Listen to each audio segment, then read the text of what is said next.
கண்டிப்பா நானும் ஏதாவது ஒரு நாள் அடைஞ்சே தீருவேன்.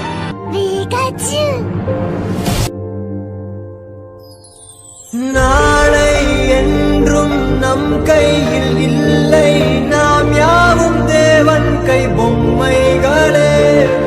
என்றால் கூட போராடு நண்பா, என்றைக்கும் தோற்காது உண்மைகளே. செங்கோட்டை பொன்னில்லாமல் ஓடு, கோல்டு தேடி வரும்.